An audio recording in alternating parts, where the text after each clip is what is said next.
जिल्ले इलाही, जमहूरियत जो है वो नफरत और ठसक से नहीं चलती है, अकड़ से नहीं चलती है, उसमें सबकी हिस्सेदारी जरूरी है।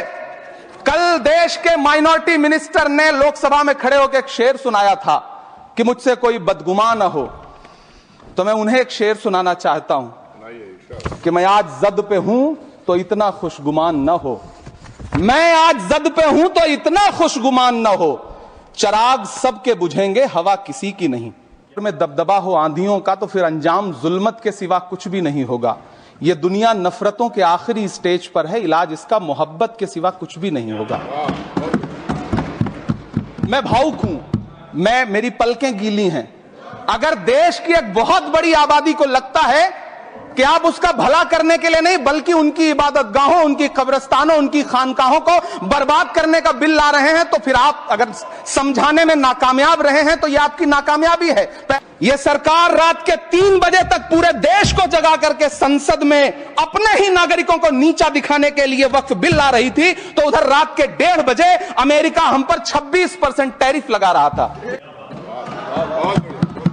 नीतीश कुमार जी हो, चंद्रबाबू नायडू जी हो, चिराग पासवान जी हो, जयंत चौधरी जी हो, देवे गौड़ा जी हो, जीतन राम मांझी जी हो, सबको समझना पड़ेगा कि जब जंगल में आग लगती है तो न वो बरगद बचते हैं जो हवा को आंधी में तब्दील करते हैं, न वो बांस बचते हैं जो आपसी रगड़ से चिंगारी पैदा करते हैं। किसानों के खिलाफ भी कानून लाए गए थे। जिस तरह आज वक्फ के फायदे गिनाए जा रहे हैं, उसी तरह से किसानों को भी कृषि कानूनों के फायदे गिनाए गए थे। लोगों के नेता यह कह रहे हैं कि यह बिल मुस्लिम महिलाओं को उनका हक दिलाएगा। धन्यवाद मोदी जी, क्या बढ़िया सौगातें मोदी दे रहे हैं आप। पहले हमें गुजराते मोदी दिया, आप सौगातें मोदी दे रहे हैं। मैं इस सदन में अलल ऐलान यह कहता हूं कि जब भी इस देश की जमीन को लहू की जरूरत होगी, आपसे 2 कदम आगे इमरान खड़ा मिलेगा, यह मैं आपसे यकीन दिलाते हुए कह रहा हूं। सभापति महोदय, मैं सरकार से कहना चाहता हूं, हमसे हमारी इबादत गाहें तो मत छीनिए ना, हमारे घरों पे बुलडोजर तो मत चलाइए ना, हमारी कब्रों में तो हमें सुकून से सोने दीजिए ना।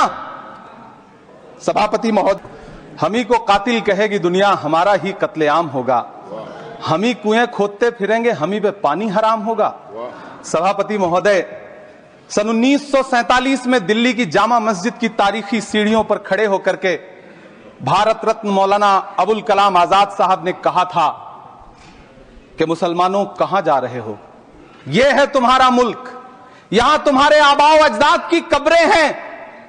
उस वक्त मौलाना आजाद की ये सदाएं सुन करके लोगों ने अपने सरों की गठरियां उतार करके रख दी थी।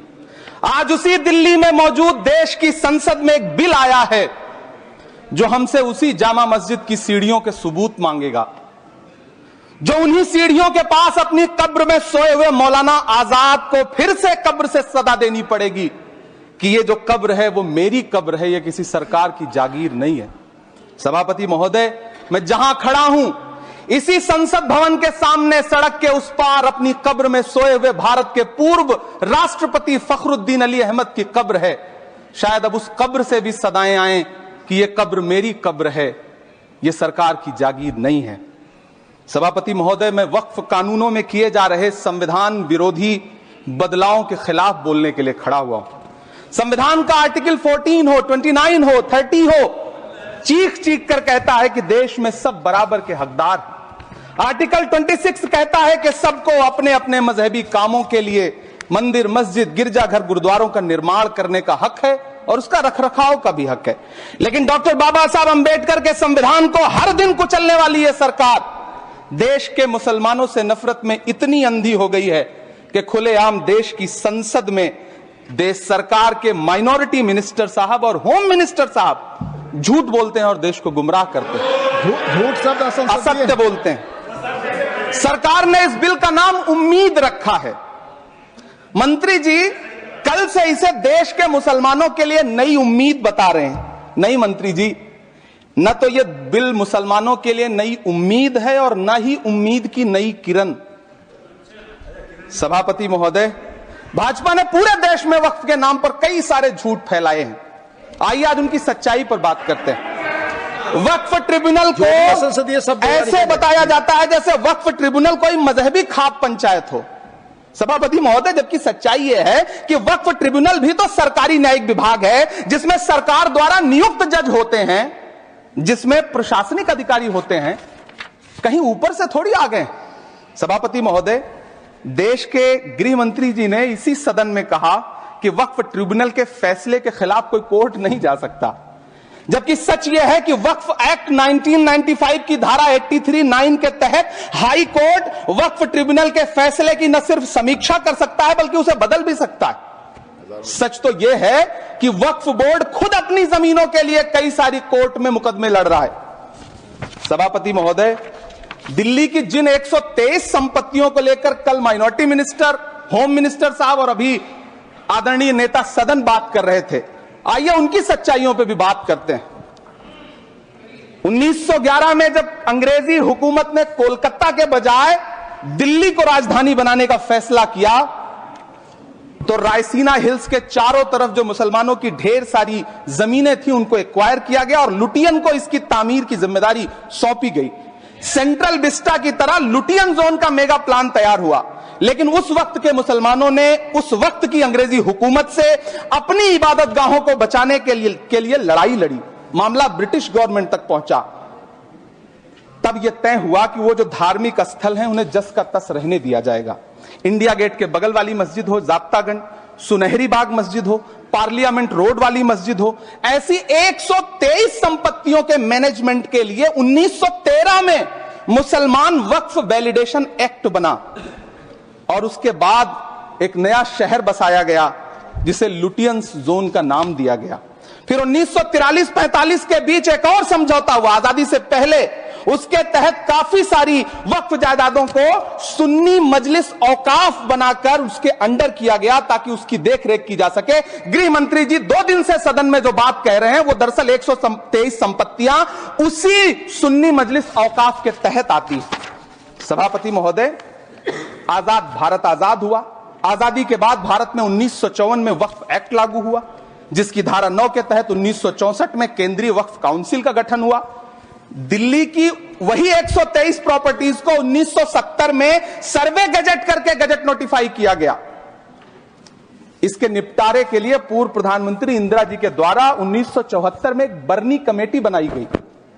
बर्नी कमेटी ने 1976 में इन 123 संपत्तियों को दिल्ली वक्फ बोर्ड की संपत्ति होने की रिपोर्ट सौंपी। उस रिपोर्ट के आधार पर 1984 में कांग्रेस सरकार ने उन 123 प्रॉपर्टीज को दिल्ली वक्फ बोर्ड को सौंपने का फैसला किया, जिसके खिलाफ विश्व हिंदू परिषद कोर्ट गई। मामला 2011 तक पेंडिंग रहा। फिर 2011 में कोर्ट ने सरकार को आदेशित किया कि इसका निपटारा करो। तब 2013 में तत्कालीन यूपीए सरकार ने दिल्ली की उन्हीं 123 जायदादों को बर्नी कमेटी की सिफारिशों के मुताबिक वक्फ बोर्ड के हवाले किया। यही वो प्रॉपर्टीज हैं जिनके नाम से गृह मंत्री जी कल से कांग्रेस को कोस रहे हैं। फिर आई 2014 में भाजपा की सरकार, जो तब से इन जमीनों को हड़पने की साजिश कर रही है। जिस बिल को मुसलमानों के हुकूक की हिफाजत करने वाला बिल बताया जा रहा है, उसी को पेश करने के लिए और उस पर बात करने के लिए लोकसभा में भाजपा सरकार के पास एक भी मुस्लिम सांसद नहीं है। जिस वक्त, मैं लोकसभा कह रहा हूं, सुना करिए, जिस वक्फ बिल को मुस्लिम महिलाओं को हक दिलाने वाला बताया जा रहा है, उसे संसद में पेश करने वाली पार्टी के पास न तो राज्यसभा में, न लोकसभा में, न देश की किसी विधानसभा में एक भी मुस्लिम महिला सदस्य नहीं। कल किरण रिजिजू जी कह रहे थे कि रेलवे की जमीनें देश की जमीनें हैं, डिफेंस की जमीनें देश की जमीनें हैं। हां मंत्री जी, हैं, बिल्कुल हैं। ये जो वक्फ की जमीनें हैं, ये हमारे पुरखों ने धार्मिक कामों के लिए डोनेट किया है, तो हम भी तो इसी देश के नागरिक हैं, हम भी तो इसी देश के बेटे हैं, तो वक्फ की जमीनें भी तो इसी देश की जमीनें हैं। उनको पराया क्यों बोलते हैं आप? सभापति महोदय, अशफाकुल्लाह खान जब फैजाबाद की जेल में फांसी के फंदे पर झूल रहे थे, तो इसी देश की जमीन के लिए झूल रहे थे ना। सभापति महोदय, अंडमान की जेल में काला पानी की सजा काटकर अपनी जान देने वाले मौलाना फजले हक खैराबादी हो या शेर खान अफरीदी हो, वो भी तो इसी जमीन के लिए अपनी जान दे रहे थे ना। सभापति महोदय, पाकिस्तान के खिलाफ लड़ते हुए अपनी जान देने वाले महावीर चक्र विजेता ब्रिगेडियर उस्मान हो या पाकिस्तान के पैटर्न टैंक उड़ाने वाला परमवीर चक्र विजेता वीर अब्दुल हमीद हो, वो भी तो इसी जमीन के लिए अपनी जान दे रहा था ना। और मंत्री जी, मैं इस सदन में अलग ऐलान ये कहता हूं कि जब भी इस देश की जमीन को लहू की जरूरत होगी, आपसे 2 कदम आगे इमरान खड़ा मिलेगा, ये मैं आपसे यकीन दिलाते हुए कह रहा हूं। सभापति महोदय, मैं सरकार से कहना चाहता हूं, हमसे हमारी इबादत गाहें तो मत छीनिए ना, हमारे घरों पे बुलडोजर तो मत चलाइए ना, हमारी कब्रों में तो हमें सुकून से सोने दीजिए ना। सभापति महोदय, माइनॉरिटी मिनिस्ट्री का बजट कट करके, मुस्लिम बच्चों की स्कॉलरशिप बंद करके अब सरकार कह रही है कि हम वक्फ की आमदनी से गरीब मुसलमानों का भला करेंगे। गुजरात की बेटी बिल्किस के बलात्कारियों की रिहाई के बाद उन्हें माला पहनाने वाली लोगों के नेता ये कह रहे हैं कि यह बिल मुस्लिम महिलाओं को उनका हक दिलाएगा। धन्यवाद मोदी जी, क्या बढ़िया सौगातें मोदी दे रहे हैं आप। पहले हमें गुजराते मोदी दिया, आप सौगाते मोदी दे रहे हैं।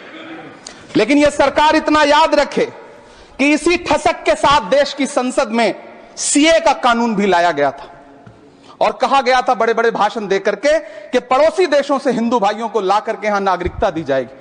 लेकिन मैं आपके संज्ञान में लाता हूं सर कि पिछले इतने दिनों में इनसे नागरिकता लेने के लिए 2000 व्यक्ति भी नहीं आए, जबकि इसके उलट इन्हीं की सरकार में पिछले 10 साल में 15 लाख से ज्यादा भारतीयों ने भारत की नागरिकता छोड़ करके दूसरे देश में जाकर के बस गए। यह हुआ उस कानून का अंजाम। सभापति महोदय, इसी तरह की जिद के साथ किसानों के खिलाफ भी कानून लाए गए थे। जिस तरह आज वक्फ के फायदे गिनाए जा रहे हैं, उसी तरह से किसानों को भी कृषि कानूनों के फायदे गिनाए गए थे। लेकिन अंजाम क्या हुआ? 700 किसानों की शहादत लेने के बाद सरकार को अन्नदाता किसानों के सामने घुटने टेकने पड़े और कृषि कानून वापस लेने पड़े।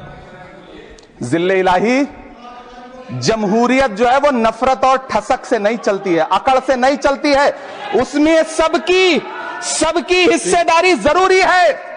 कल देश के माइनॉरिटी मिनिस्टर ने लोकसभा में खड़े होकर एक शेर सुनाया था कि मुझसे कोई बदगुमान न हो, तो मैं उन्हें एक शेर सुनाना चाहता हूं कि मैं आज जद पे हूं तो इतना खुशगुमान न हो, मैं आज जद पे हूं तो इतना खुशगुमान न हो, चराग सबके बुझेंगे हवा किसी की नहीं।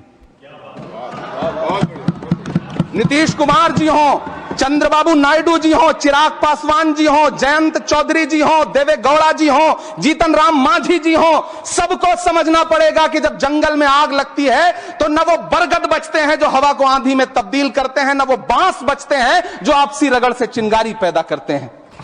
सभापति महोदय, जब देश को मनमोहन सिंह साहब जैसा काबिल प्रधानमंत्री मिलता है तो देश को आरटीआई जैसा एक्ट मिलता है, सेज जैसा एक्ट मिलता है, मनरेगा जैसा एक्ट मिलता है, लिबरलाइजेशन मिलता है, राइट टू एजुकेशन मिलता है, नेशनल फूड सिक्योरिटी एक्ट मिलता है।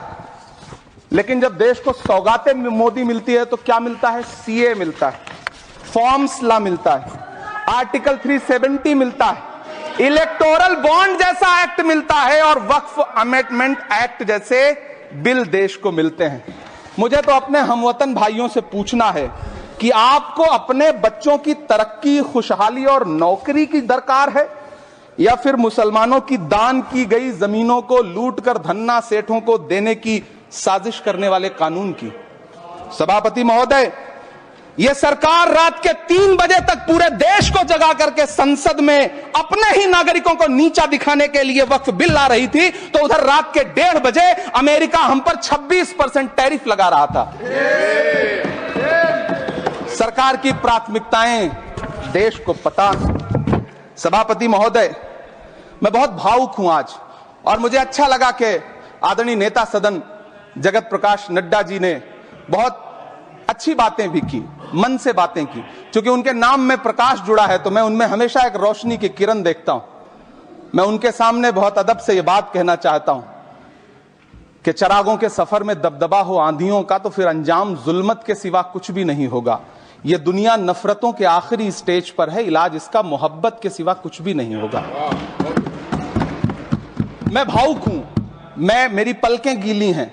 अगर देश की एक बहुत बड़ी आबादी को लगता है कि आप उसका भला करने के लिए नहीं बल्कि उनकी इबादतगाहों, उनकी कब्रिस्तानों, उनकी खानकाहों को बर्बाद करने का बिल ला रहे हैं, तो फिर आप अगर समझाने में नाकामयाब रहे हैं तो यह आपकी नाकामयाबी है। पहले समझाइए, उसके बाद कोई बिल लेकर के आइए, तब शायद हम आपका इतनी पुरजोर तरीके से विरोध ना करें।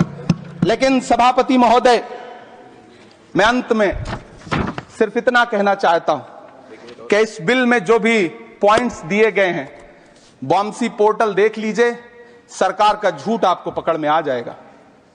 हम डरे नहीं हैं, हम सिर्फ सरकार से अपील कर रहे हैं कि हमें अपना समझिए, हम आपके अपने हैं, इस देश के नागरिक हैं और आप ताकत में हैं। संख्या बल के आधार पर बिल हो सकता है आप पास करा ले, लेकिन आपको यह बात समझनी पड़ेगी कि हम तो वो तारीख हैं, जहनों में रहना है जिसे कागजी पुर्जे नहीं जो फाड़ डाले जाएंगे। जिस जमीन पर मैं खड़ा हूं यह मेरी पहचान है। आप आंधी हैं तो क्या मुझको उड़ा ले जाएंगे? आपको यह बात समझनी पड़ेगी। आपको अगर इतना विपक्ष की तरफ से पहले जेपीसी में इतने सारे पॉइंट्स आए और उसके बाद कल से लोकसभा में और राज्यसभा में सुझाव आप सुनने को तैयार नहीं है, लोगों की शंका को दूर करने के बारे में आप बिल्कुल सोच नहीं रहे, बस आप कह रहे हैं यह बिल उम्मीद की नई किरण है। नहीं साहब, इसे भले किरण जी लेके आए हैं, लेकिन ये उम्मीद की नहीं बल्कि नाउम्मीदी की किरण है। और इस देश की एक बहुत बड़ी आबादी इस बात से खदशे में है, शक में है कि आप सीधे उनकी जमीनों को लूट करके धन्ना सेठों को बेचना चाहते हैं। मेरी अब भी आपसे अपील है कि इस बिल को वापस लीजिए। यह बिल कहीं से आपके अपने नागरिकों के लिए अच्छा नहीं है। यह बिल सिर्फ इस देश के मुसलमानों को नीचा दिखाने का और अपने एक ऐसे मतदाता वर्ग को खुश करने का बिल है जिनको इस बिल के पास हो जाने से कुछ मिलेगा भी नहीं, लेकिन आप एक नैरेटिव देना चाहते हैं, एक मैसेज देना चाहते हैं। मेरी आपसे अपील है कि कृपया ये जो सबका साथ सबका विकास का नारा है, इस नारे को रत्ती भर तो चरित्रार्थ कर दीजिए। बहुत बहुत धन्यवाद।